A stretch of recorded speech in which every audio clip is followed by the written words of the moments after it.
When Irina was getting divorced from Maxim, it felt like her world had collapsed. 5 years of marriage ended in a single short conversation in the kitchen. "I've met someone else," Maxim said calmly, not even looking at her. "I think it's better if we separate." Irina stayed silent. She looked at the man she had loved more than anything and couldn't believe what she was hearing. What hurt even more was how quickly her mother-in-law, Valentina Petrovna, took her son's side. "If you couldn't keep your husband, that's your own fault," she said coldly. "Men don't just leave good families." After the divorce, Irina was left alone in a small rented apartment. Money was barely enough to survive. Maxim quickly remarried, and Valentina Petrovna proudly told everyone that her son had finally found a worthy woman. The first months were the hardest. Irina cried herself to sleep at night and worked non-stop during the day. She was an accountant at a small company and tried her best not to think about the past.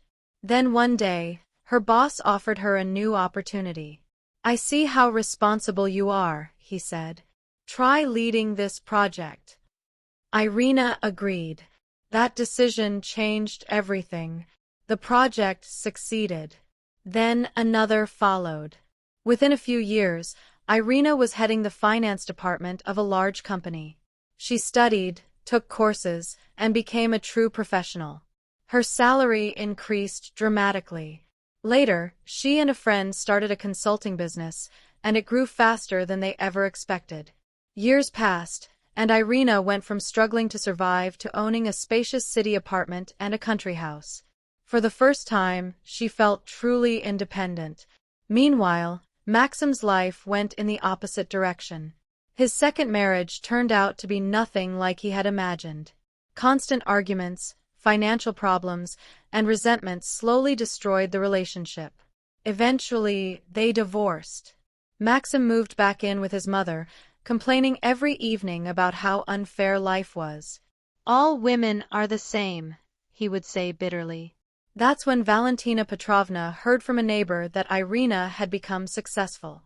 "Your former daughter-in-law is doing very well," the neighbor said. "She drives an expensive car and lives in a new house." At first, Valentina didn't believe it. But the more she learned, the more her opinion of Irina changed. Suddenly, she began saying things like, "She was always such a good girl. So calm, so hard-working." People were shocked by the change in her tone. Not long after, Valentina approached her son. "Have you thought about getting back together with Irina?" she asked. Maxim nearly choked on his tea. "With Irina? Why?" "She loved you," his mother insisted. "And real feelings don't just disappear." But her real motivation wasn't love or sentiment. It was the fact that Irina was now successful and wealthy. So Valentina decided to act. She found Irina's number and called her in a sweet, overly familiar voice. "My dear Irina, it's been so long. I miss you so much." Irina immediately recognized her voice.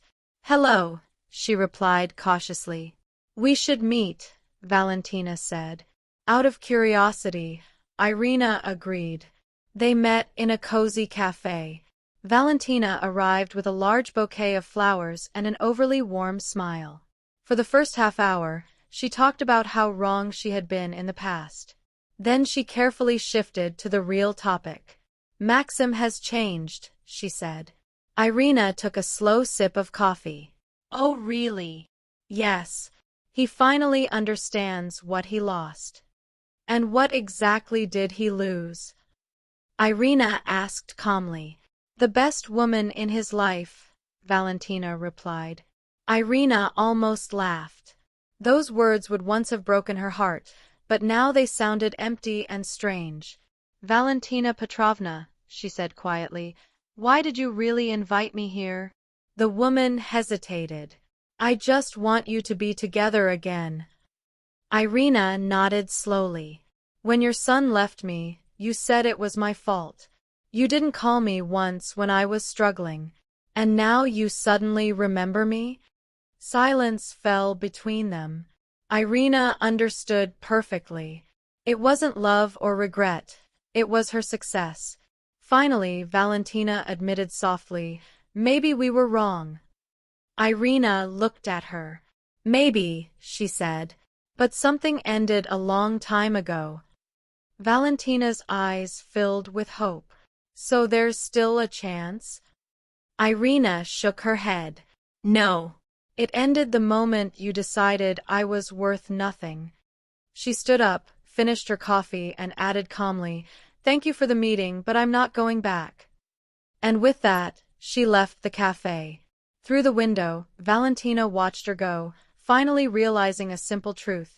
Her son hadn't just lost his wife. He had lost a woman who truly loved him, and she had helped make that loss permanent.